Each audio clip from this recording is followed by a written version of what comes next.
Bien-aimés frères et sœurs, bonjour.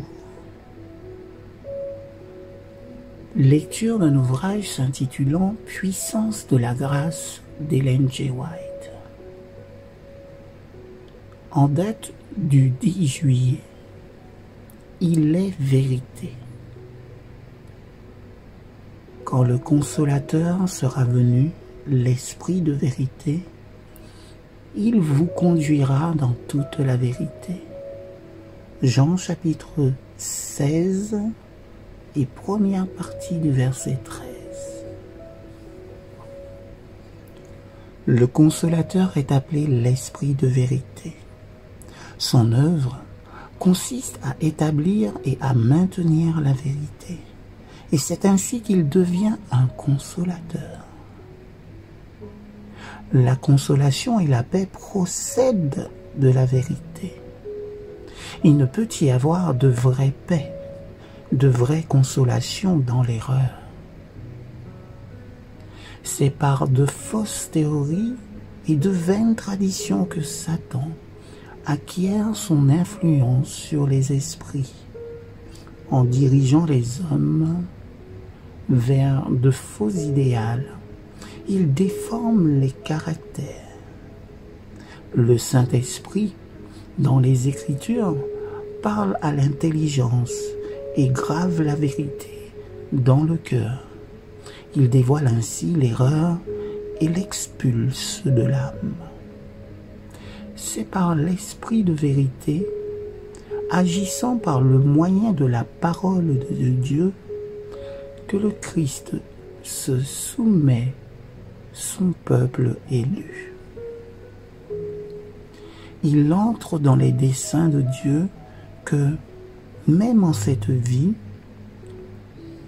sa vérité continue à se dévoiler aux yeux de son peuple. Et l'on ne peut obtenir l'intelligence de la parole de Dieu que par l'illumination de l'Esprit qu'il a donné. Personne ne connaît les choses de Dieu si ce n'est l'Esprit de Dieu. 1 Corinthiens chapitre 2 verset 11.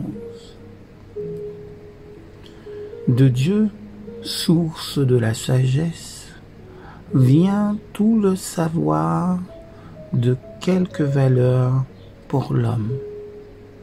Tout ce que l'intelligence peut saisir ou retenir. Nous ne devons pas nous empresser de cueillir le fruit de l'arbre du bien et du mal, parce que celui qui fut autrefois un ange de lumière nous le conseille.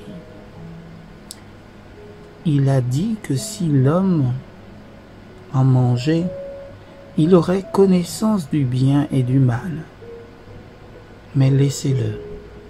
Le véritable, ou du moins la véritable connaissance, ne vient pas des infidèles ou des méchants.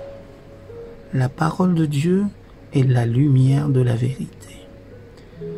Le Christ projette la véritable lumière qui, en venant dans le monde, éclaire tout homme. Un chapitre 1er du livre de Jean, au verset 9. Le divin savoir provient du Saint-Esprit. Il connaît ce dont l'humanité a besoin pour promouvoir la paix, le bonheur, la tranquillité sur cette terre et pour s'assurer un repos éternel dans le royaume de Dieu. Il ne faut jamais s'adonner à l'étude de la Bible sans prier. Avant d'ouvrir ces pages, il faut demander le secours du Saint-Esprit et il nous sera accordé. L'Esprit de vérité est seul à même d'enseigner la vérité divine. Amen.